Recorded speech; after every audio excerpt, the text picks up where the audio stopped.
नमस्कार, बहुत बहुत स्वागत है आप सभी का। बात करेंगे भैया संभल के अंदर जो सब हुआ, पूरे देश ने देख लिया है अब तक। वहां पर 5 लोगों की भैया मौत बताई जा चुकी है कि भैया हो चुकी है। लेकिन सबसे बड़ा सवाल आखिर ये सारा माजरा क्या है। हरिंदर ताऊ पहली बार इस मामले पर बोलने जा रहे हैं। कह रहे थे कि इन सब मामलों से बोलने से और ज्यादा मामला खराब होता है, ये प्रशासन का काम है, कोर्ट का काम है उसको सही करना। लेकिन जब वो सभी मुद्दों पे बात करते हैं तो इस मुद्दे पे बात करते हैं कि आखिर ये चल क्या रहा है। उपचुनाव के तुरंत बाद अगले ही दिन ये सारी चीजें हो जाना। और हरिंदर तो उमर चाहते हैं एक एक पहलू पे बात करते हैं, किसने क्या बयान दिया उस पर भी बात करते हैं, और ये जो माहौल है बार बार मुस्लिम क्षेत्रों में क्यों हो रहा है, इन सब पे भी बात करते हैं। स्वागत दीजिए आपका। पहले तो धन्यवाद आपका और आपके दर्शकों को ताऊ का राम राम। ताऊ जी, आपको पूरी दुनिया सुनती है और खासकर ये जो हुआ है, अखिलेश यादव ने आरोप लगाए, यहाँ पे भाजपा के तमाम नेता हैं वो भी अलग अलग बयान दे रहे हैं, उस पर भी बात करेंगे। सबसे बड़ा सवाल कि ये बवाल हुआ तो हुआ और क्यों कराया एकदम से, कोर्ट ने इतनी जल्दी आदेश दे दिए, कैसे देखते हैं सारी चीजें? देखिए, कोर्ट ने आदेश दिए नहीं, उससे दिलवाए गए हैं जी। क्योंकि ये सुप्रीम कोर्ट को स्वयं देखना चाहिए कि जब इस देश में दो धर्मों के बीच में कोई दिक्कत आती है तो ये छोटी अदालतें कभी भी गड़बड़ कर देती हैं। तो इसमें या तो हाई कोर्ट की कोई कमेटी हो या सुप्रीम कोर्ट की मॉनिटरिंग हो, उसके अंदर ये काम होने चाहिए। लेकिन 2 घंटे के अंदर याचिका आती है, याचिका पे तुरंत आदेश हो जाते हैं, आदेश के तुरंत बाद कमिश्नर नियुक्त हो जाता है और थोड़ी देर बाद ही कमिश्नर जो है उस मस्जिद पहुंच जाता है। देखिए, हमने इससे पहले इस मस्जिद के बारे में नहीं सुना। वहाँ के लोकल लोग होंगे, उनको जानकारी होगी, लेकिन बाहर के लोगों को किसी को जानकारी नहीं थी। और जिस तरीके से ये जामा मस्जिद बताई जा रही है, इस तरह की जामा मस्जिद हिंदुस्तान के हर जिले में जहाँ भी इनकी मस्जिद होती हैं, एक को ये जामा मस्जिद कहते हैं। तो ऐसी तो सारी जगह है। और जब ये अयोध्या का मसला हुआ था मंदिर का, तो उसके बाद आरएसएस के चीफ मोहन भागवत ने कहा था कि बस इस तरीके से अगर हम हर मस्जिद के नीचे मंदिर खोजेंगे तो ये सौहार्द बिगड़ेगा, इसलिए अब ये चैप्टर यही बंद करते हैं। तो जब आरएसएस प्रमुख ने ये बंद कर दिया तो फिर ये कौन लोग हैं जो इस तरह का प्रदेश का माहौल और देश का माहौल खराब करते हैं?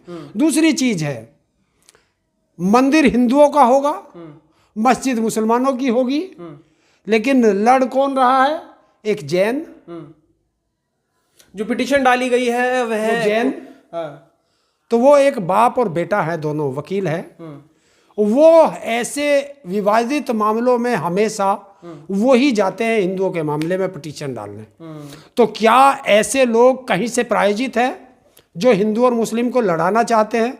और जो संभल का मामला है, ये हिंदू मुस्लिम बिल्कुल भी नहीं है। ये मामला है प्रशासन और मुस्लिमों का, इसमें हिंदू है ही नहीं कहीं भी। हाँ, एक जगह हिंदू आए कि जब वो लोग उसके सर्वे में गए तो वो नारे लगाने वाले कौन थे, उनको परमिशन किसने दी? पुलिस प्रशासन ने उनको वहां जाने की अनुमति क्यों दी? जाते तो पुलिस प्रशासन जाता, जब कोर्ट से नियुक्त किए हुए लोग जाते, ये नारेबाज वाले कैसे चले गए? तो ये माहौल खराब करना, ये भी एक षड्यंत्र हो सकता है। वीडियोस के अंदर साफ दिखाई दे रहा है कि भैया पुलिस प्रशासन के पीछे कुछ हिंदू दल के लोग हैं। नहीं, वो मैं हिंदू और मुस्लिम दल के बात नहीं कर रहा, वे उनके साथ ये सिविल के लोग कैसे चले गए नारे लगाते हुए, तो ये प्रशासन बताएगा। दूसरी चीज, एक वहां साधु के वेश में जो वहां सीढ़ियों पर जाकर के बैठा और उसने कहा कि मुझे शिव की तरंगे आ रही हैं, तो उसको वहां बैठने की और वहां पहुंचने की परमिशन क्यों दी जब वहां सर्वे चल रहा था? तो ये सिर्फ इसके पीछे कोई ना कोई राज है और ये जानबूझ के कराया गया एक षड्यंत्र है। इसकी अगर निष्पक्ष सुप्रीम कोर्ट अपनी मॉनिटरिंग में जांच कर ले तो इसमें दूध का दूध पानी का पानी हो सकता है। और जिस तरीके से इसमें एक कॉन्स्पिरेसी और भी हो सकती है कि जिस तरह सरकार के ऊपर इस चुनाव के में जो वोट ना डालने देने की एक वो आई थी, तो उसका जो पूरे देश में फैल रहा था, हो सकता है उससे ध्यान भटकाने के लिए किया गया हो। दूसरी चीज, जब ये कह रहे हैं कि संभल की कुंदरकी में हम लोगों को मुस्लिमों ने वोट दिया है, तो फिर ये मुस्लिमों के साथ इतना बड़ा अन्याय क्यों? देखिए, जब कोई मरता है, वो चाहे किसी का भी मरो, हिंदू का मरो, मुस्लिम का मरो, सिख का मरो, ईसाई का मरो, उस परिवार से पूछो जिसका वो मरता है। असली दर्द उसको होता है, बाकी तो सब दिखावटी लोग हैं। वो चाहे मैं भी हूं, मुझे भी इतना दर्द नहीं होगा, दर्द उनको होगा जिनके परिवार के मरे हैं। ये सवाल ये भी उठता है कि जिस तरीके से वहां पर इसको हिंदू मुस्लिम एंगल दिया गया, क्योंकि इससे पहले भी आप जैसे आपने बताया कि मैं कह दूंगा तो बुरा लग जाएगा जी, अगर इसी तरह सभी मस्जिदों के नीचे मंदिर हैं तो फिर ये तब हिंदू कहाँ थे जब वो हो रहा था? तब कहाँ थे जब ये मस्जिद बनाई जा रही थी? और अगर ऐसा है तो एक कानून लाओ ना पूरे देश में कि सभी मस्जिद हम ढा देंगे। कल को तो ये जो है जिस तरह के ये लोग हैं, कल को इन्होंने कह दिया कि जो भारत की पुरानी संसद है इसके नीचे भी शिवलिंग है, तो क्या उसको ढा दोगे? कल अगर उसने जाकर के कह दिया कि जो 5 कालिदास मार्ग है लखनऊ में मुख्यमंत्री का आवास है, इसके नीचे भी शिवलिंग है, क्या उसको ढा दोगे? क्या उत्तर प्रदेश की विधानसभा के नीचे शिवलिंग है, क्या उसको भी ढा दोगे? कल को तो ये तुम्हारे घर में भी बता देंगे आकर, तो तब क्या करोगे? बहराइच मुद्दे के बाद फिर एक हिंदू मुसलमान की ये जो दोबारा से एक, उधर प्रधानमंत्री कहते हैं कि भैया एक रहेंगे नेक रहेंगे सेफ रहेंगे, इधर योगी जी बोलते हैं कि भैया कटोगे तो बटोगे। तो ये सब जो नारे हैं जो देश के अंदर चल रहे थे, ये कहीं ना कहीं काम कर रहे हैं अपनी जगह। देखिए, वो एक थे तो सेफ थे, हैं? जब हिंदू मुसलमान नहीं, वो एक थे सेफ थे। तुम लोगों ने जाकर उनको छेड़ा, वो तो सेफ थे, अपने घर थे, तुम लोगों ने जाकर उनको छेड़ा।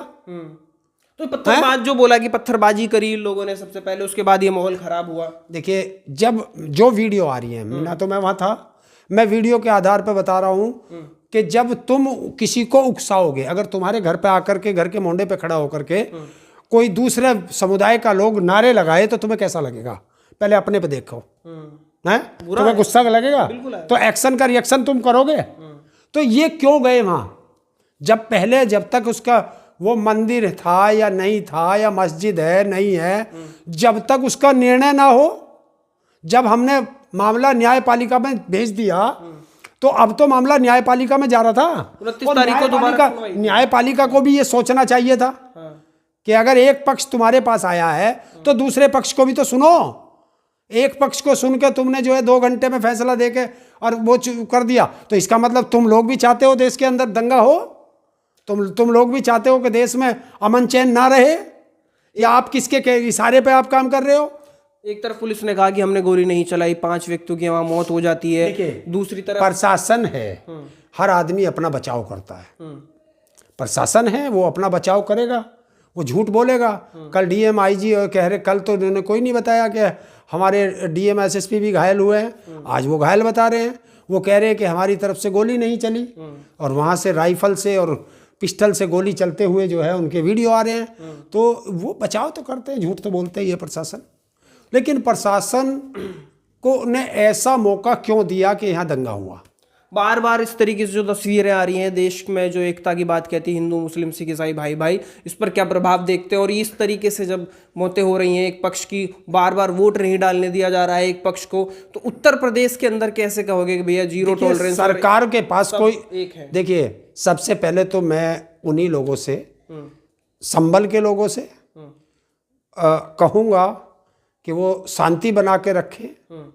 ऐसा नहीं है कोई लूट ले, कोई आपको नहीं लूट सकता। ये देश आपका है, ये देश सबका है, और शांति बना के रखें, न्यायपालिका पर विश्वास रखें। हो सकता है छोटी न्यायपालिका आपके साथ अन्याय करे, हाई कोर्ट है, सुप्रीम कोर्ट है, और जब ये भी फेल हो जाते हैं तो जिसे तुम अल्लाह कहते हो, हम भगवान कहते हैं, फिर उसकी भी अदालत है। अगर कोई अन्याय करेगा तो एक दिन उसके साथ भी अन्याय होगा। तो सबसे पहले तो शांति बना के रखें, सौहार्द बना के रखें, भाईचारा बना करके रखें। हिंसा से किसी भी समस्या का समाधान नहीं होता। और अपने आसपास नज़र बना के रखें। हो सकता है कि वो इन्हीं सरकारों के आदमी हों आपके बीच में जो ये हिंसा फैलाते हैं, क्योंकि आपने पिक्चरों में देखा होगा नेताओं के आदमी आ जाते हैं आपके बीच में, और वो आकर के कर जाते हैं, सरकार ये करा देती है। तो इसलिए आसपास नज़र बना के रखें, संदिग्ध व्यक्ति हो तो उसकी तुरंत पुलिस को सूचना दें। आप अपने घरों में शांति से रहें। हिंसा का सहारा ये सही रास्ता नहीं है, अहिंसा का साथ दे। अहिंसा से हर चीज होगा। हम लोग भी आपके साथ है, पूरा देश आप लोगों के साथ है।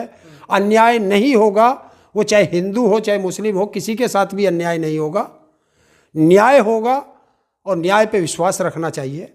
तो इसलिए शांति बना के रखें, भाईचारा और प्रेम बना करके रखें।